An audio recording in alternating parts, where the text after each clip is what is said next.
और हरियाणा में वित्त वर्ष 2026-27 के बजट निर्माण को लेकर सभी पक्षकारों से सुझावों और परामर्श का दौर जारी है। इसी क्रम में आज हरियाणा के मुख्यमंत्री नायब सिंह सैनी की अध्यक्षता में गुरुग्राम में प्री बजट बैठक का आयोजन किया गया।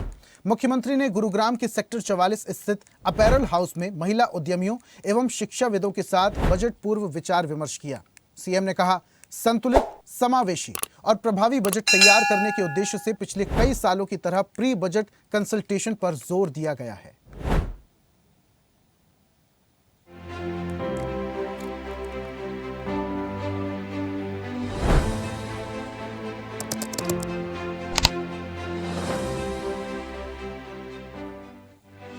मुख्यमंत्री नायब सिंह सैनी की अध्यक्षता में प्री बजट कंसल्टेशन बैठक का आयोजन हुआ। गुरुग्राम में शिक्षा जगत से जुड़े सम्मानित शिक्षाविदों, अभिभावक प्रतिनिधिगण और महिला प्रतिनिधियों के साथ मुख्यमंत्री ने बैठक की। मुख्यमंत्री ने स्वामी विवेकानंद जी की जयंती पर उन्हें नमन किया और लोहड़ी और मकर संक्रांति के पावन पर्व की शुभकामनाएं दी। मुख्यमंत्री नायब सिंह सैनी ने कहा, यदि शिक्षा मजबूत है और महिलाएं सशक्त हैं, तो कोई भी प्रदेश प्रगति की दौड़ में पीछे नहीं रह सकता। उन्होंने कहा, शिक्षा वो नींव है जिस पर आने वाली पीढ़ियों का चरित्र, कौशल, आत्मविश्वास और राष्ट्र निर्माण की चेतना खड़ी होती है। मुख्यमंत्री ने बताया, पिछले वर्ष शिक्षा जगत से जुड़ी बैठक में सभी से हमें 117 बहुमूल्य सुझाव मिले।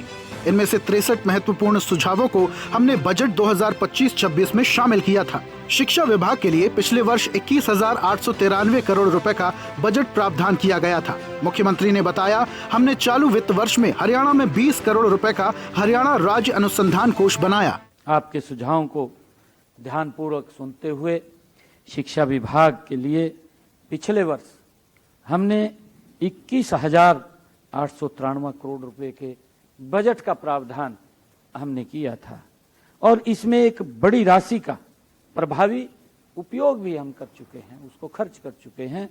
हम सब जानते हैं कि उच्चतर शिक्षा की आत्मानुसंधान एवं अनुसंधान शौर्य में ये बस्ती है और इसलिए हमने चालू वित्त वर्ष में हरियाणा में 20 करोड़ रुपए का हरियाणा राज्य अनुसंधान कोष, जिसकी मैंने चर्चा भी की है, ये हमने पिछले बजट में सुझाव आया था और उस सुझाव को हमने इम्प्लीमेंट किया और 20 करोड़ रुपए का रिसर्च के लिए हमने इसके अंदर प्रावधान किया।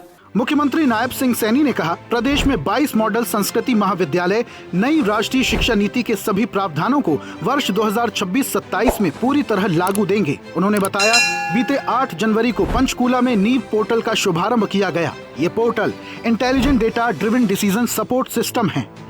नीव पोर्टल को पहले चरण में विश्वविद्यालयों में लागू किया जा रहा है। इसके बाद महाविद्यालयों और आगे चलकर स्कूलों तथा अन्य शैक्षणिक संस्थानों तक इसका विस्तार किया जाएगा।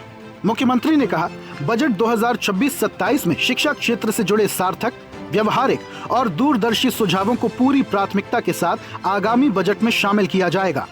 वर्ष 2025-26 के राज्य बजट में हमने हरियाणा को उच्चतर शिक्षा का एक वैश्विक गंतव्य बनाने के लिए हर जिले में एक राजकीय महाविद्यालय को मॉडल संस्कृत महाविद्यालय बनाने के रूप में विकसित करने का संकल्प हमने लिया है। हमने, क्योंकि हर जिला के अंदर एक मॉडल संस्कृत महाविद्यालय हो जिसके अंदर सब सुविधाएं वहां पर मिले और ये 22 मॉडल संस्कृत महाविद्यालय हमारी नई राष्ट्रीय शिक्षा नीति के प्रावधानों को वर्ष 2026-27 में पूरी तरह से ये लागू हो जाएंगे।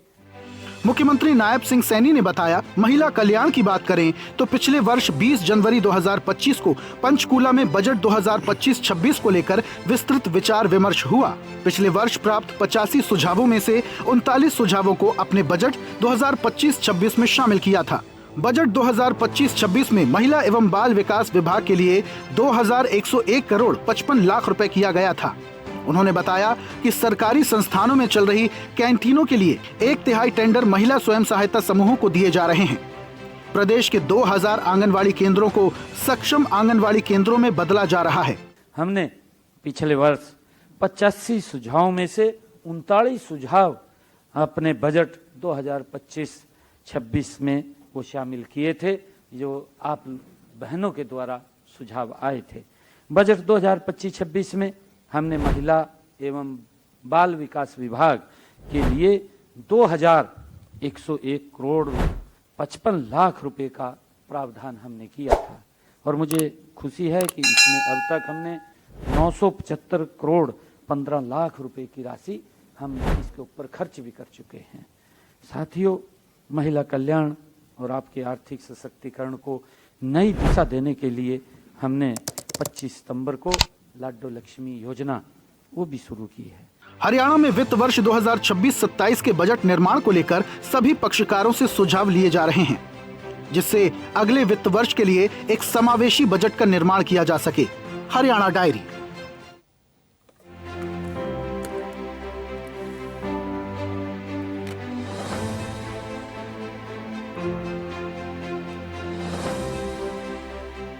और ऐसी ही ताजा खबरों के लिए लाइक, फॉलो और यूट्यूब पर सब्सक्राइब कर बेल आइकन जरूर दबाइए और हर अपडेट के लिए विजिट कीजिए स्वदेशलाइव.com।